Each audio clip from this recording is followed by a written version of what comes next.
Hello, this is SITC representing your logistic trends. Today's video is about new version of Incoterms 2020, which you can use in practice. Incoterms is a trade term and condition. There are total 11 kinds of Incoterms, divided in E group, F group, C group, and D group.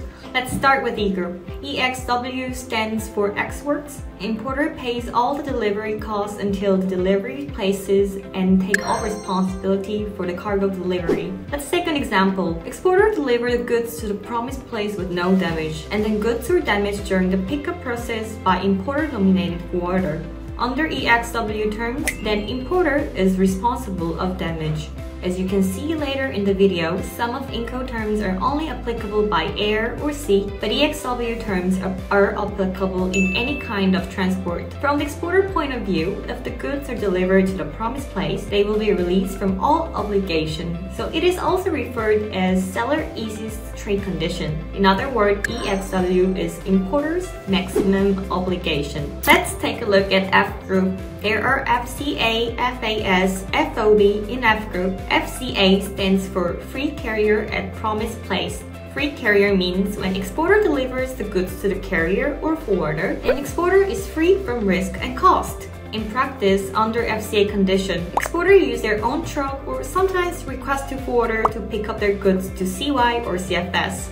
If it's air transport, it could be airport terminal. And of course, exporter should pay for their pickup charge. After goods are delivered to nominated forwarder, the importer takes all the additional local charges till the end, such as warehouse fees and terminal fees. Export and import custom clearance are done in each country. The exporter do export custom clearance, and the importer do import custom clearance on their own. At this time, the exporter usually use their own custom agent and forward it to export custom documents to nominated forwarder, or request to nominated forwarder to do their export custom clearance and pay for it. FCA terms are also applicable in any kind of transport. Now, let's see what is FAS. FAS stands for the free alongside ship, which means exporter duties are done when they put their shipment alongside ship. This is only available at sea transport, mainly used in bulk cargo carrying oil and grain. FOB stands for free on board. Exporter cost and risk will be terminated when the goods are on board. In this case, exporter does not bear the international shipping cost. The importer bears the shipping and freight cost. In forwarder's point of view, the forwarder of the exporting country, designated by the importer, will proceed booking and report booking status. Now we'll take a look at C and D group. As mentioned earlier in this video, E group and F groups are importer duty to afford international freight charge, but under C and D condition, exporter pay international freight charge. CFR stands for cost and freights. Exports pay all freight costs from the factory to the arrival port, but the responsibility of risk is terminated when shipment is on board. CIF condition is just same as CFR, but the exporter arranges and pays insurance for the importer.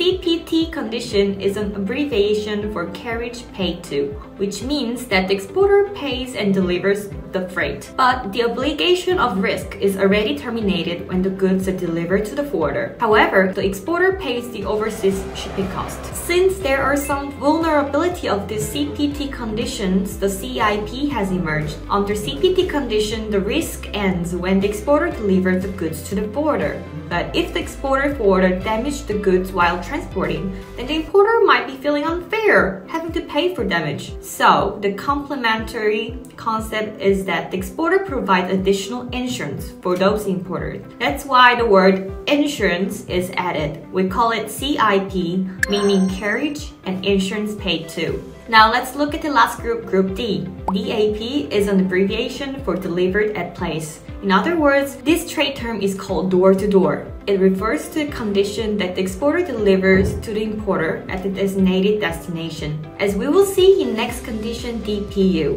importer unload the shipments on their own.